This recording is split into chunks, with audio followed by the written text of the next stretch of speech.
سلام به کانال من مریم امیری، خوش اومدید. آموزش امروزمون شیرینی نخودچی خوشمزه است. یه شیرینی نوستالژی و محبوب همه ایرانی‌ها. همه دوستش داریم، همه از قدیم باهاش خاطره داریم و مزهش زیر دندونمونه. حالا این شیرینی خوشمزه رو اگر خونگی درست کنید که دیگه عالی و فوق‌العاده میشه، با یه بافت نرم. کلی هم نکته داره که همه نکات مهمش رو توی این ویدیو براتون میگم که بتونید خوشمزه ترین شیرینی نخودچی رو درست کنید و ازش لذت ببرید. برای درست کردن این شیرینی یا نخودچی های خوشمزه روغن جامد احتیاج داریم، پودر قند، پودر هل و زعفرون و همینطور آرد نخودچی خیلی عالی و با کیفیت.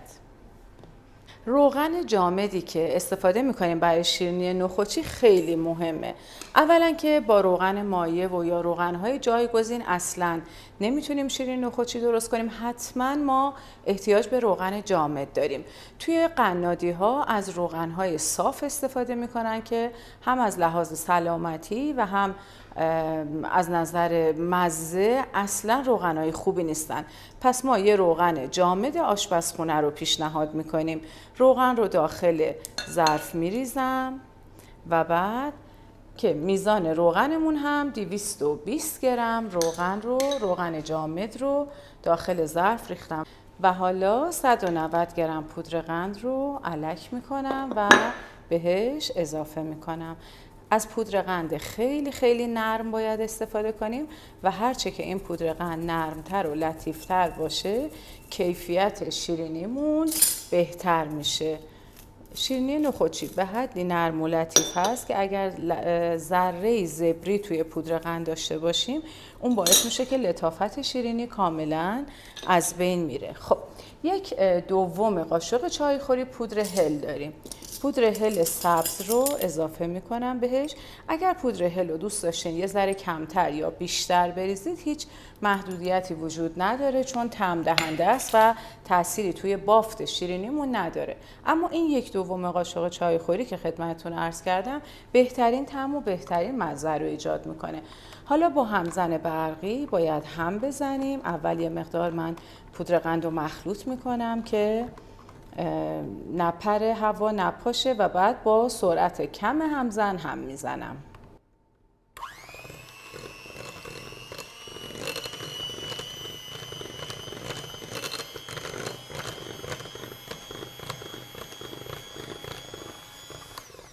هم زدنمون باید در حدی باشه که رنگ روغن کاملا روشن بشه و به سفیدی بزنه.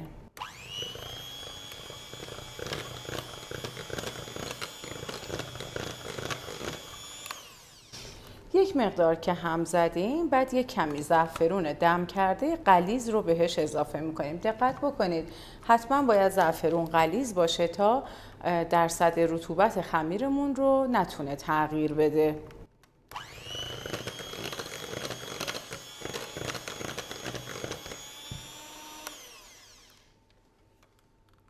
مرحله بعد موقع اضافه کردن آرد نخودچی به موادمونه. آرد نخودچی به دو صورت در دسترس هست. یکی آرد نخودچی معمولی و یکی آرد نخودچی دو آتیشه. این الان آرد نخودچی معمولیه و فرقش با دو آتیشه در اینه که آرد نخودچی دو آتیشه خیلی تیره تره و شیرینی که به دست میاد از لحاظ رنگ و روی یه مقدار تیره است. رنگ و ظاهر شیرینی نخودچی که با آرد نخودچی معمولی تهیه شده به نظر من جذابتر و قشنگتره. اما مزه آرد نخودچی دو آتیشه خوشمزه تره و طعم نخودچی توش بیشتر احساس میشه.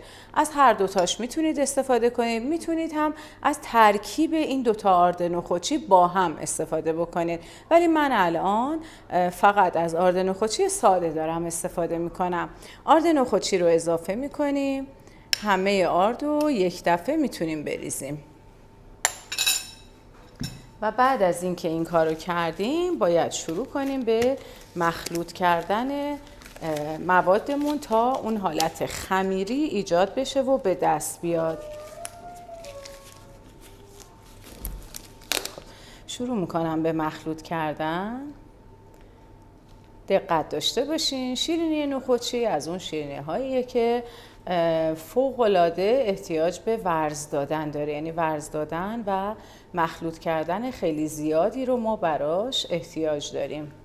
کاملا باید مخلوط کنیم، تمام آرد جذب بشه، به خوردش بره و یک خمیر منسجم به دست بیاد. در ابتدا وقتی که آرد رو با مواد مخلوط میکنیم خمیر چسبندگی نداره و به این حالت پودری رو داره. ما باید انقدر خمیرمون رو ورز بدیم تا از این حالت پودری خارج بشه و کاملا چسبنده بشه. ببینید الان این قسمت زیر باز همچنان اون حالت پودری رو داره و فقط با ورز دادن میتونه انسجامش رو به دست بیاره. الان چون مقدار موادی که من دارم استفاده میکنم کم هست و به اندازه یه ظرف شیرینی داریم تهیه میکنیم، من میتونم با دست این خمیر رو خوب ورز بدم تا به چسبندگی که میخوام برسه.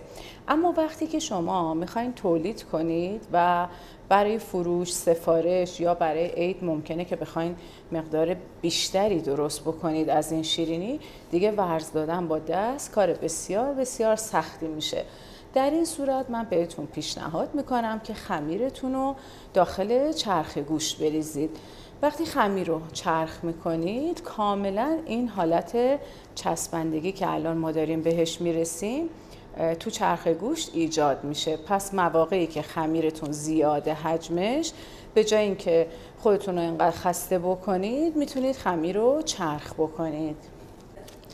الان بعد از تقریبا حدود 15 دقیقه ورز دادن من به اون انسجامی که میخوام توی این خمیر نخودچی رسیدم. ببینید الان خمیر کاملا منسجم شده. حالا باز از نزدیک میخوام بهتون نشونش بدم.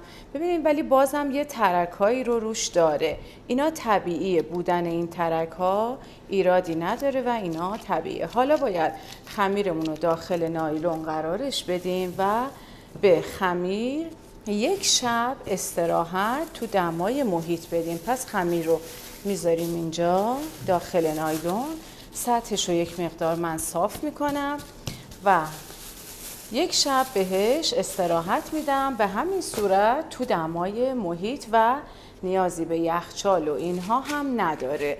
چیزی که اینجا باز خیلی مهمه که باید بهتون بگم اینه که خمیرتون رو وقتی که برای استراحت میذارین تو یک فضایی که یک دمای متعادل داشته باشه، یعنی جایی که نزدیک به آشپزخونه یا نزدیک به گرما باشه به هیچ عنوان نذاریدش، داخل یخچال هم نذارید. این خمیر رو بعد از اینکه 24 ساعت استراحت کرد آماده قالبگیری و پخته. اما شما اگر فرصت نداشتید خمیر رو تا 3 روز هم میتونید نگهداری کنید. بعد از 24 ساعت که خمیر استراحت کرد که الان این اتفاق افتاده، الان خمیر آماده است، میخوایم قالب گیری کنیم.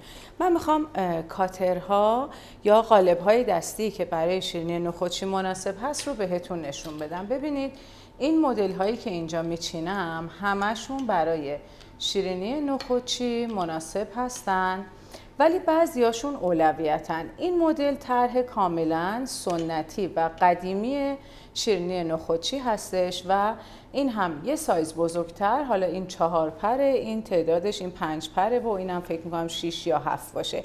اینا خیلی قالب‌های خوبی هستن و انتخاب خوبی هستن. قالب‌هایی که کوچیکن و حالت نوک‌تیز دارن، مثل این که حالت ستاره داره یا مثل این یکی که نوکش تیزه و 2 تا قسمت تیز داره، اینها رو خیلی پیشنهاد نمی کنم، چون شیرینی نخودچی یا نون نخودچی به حدی لطیف هست که این نوکا خوب نمیمونه توی بسته‌بندی، توی گذاشتن برداشتن اینها زود نوکاشون خورد میشه و شکل زیبایی رو پیدا نمیکنه.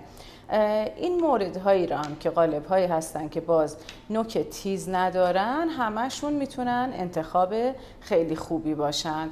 حالا من فکر میکنم که انتخاب من امروز یا این باشه یا این، یا شاید هم هر دو این دوتا رو براتون بزنم. الان میخوام خمیر رو قالب گیری کنم و یه نایلون رو باز میکنم، برش میزنم و روی میز کارم قرار میدم و یه مقداری، یه بخشی از خمیر آماده رو دوباره توی دستم یک کمی ورز میدم و روی نایلون قرارش میدم. برای باز کردن خمیر حتما باید نایلون رو زیر و روی خمیرتون قرار بدید، به این دلیل که اگر نایلون نباشه ممکنه خمیر بچسبه به میز کار و ممکنه ما مجبور بشیم که بهش آرد اضافه کنیم تا جلوی اون چسبندگی رو بتونیم بگیریم و کنترلش کنیم. و یه مورد دیگه که به اون دلیل هم لازمه که نایلون باشه، موقعی که کاتر میزنیم برای بلند کردن شیرینی هامون از روی میز وقتی نایلون باشه خیلی خیلی راحت تر میتونیم این کار رو انجام بدیم. الان من خمیر رو با وردنه شروع میکنم به باز کردن. ضخامت خمیر برای شیرینی نخودچی یا نون نخودچی باید حدود 1 سانتی متر باشه. اصلا و به هیچ عنوان نباید کمتر یا نازکتر بشه. من این خمیر رو برش میزنم به همین صورت صاف و اصلا این قالب یا این کاتر رو اینجوری حرکت نمیدم، فقط صاف میرم پایین. از خود این نایلونی که هست کمک میگیرم برای بلند کردنش و همینقدر خوب و راحت این رو بلند میکنم و داخل سینی میچینم، قرارشون میدم. تمام خمیر رو به همین صورت با کاتر برش بزنید. برای پختشون و توی سینی چیدن، بذارید من اینو بذارم این طرف بهتره.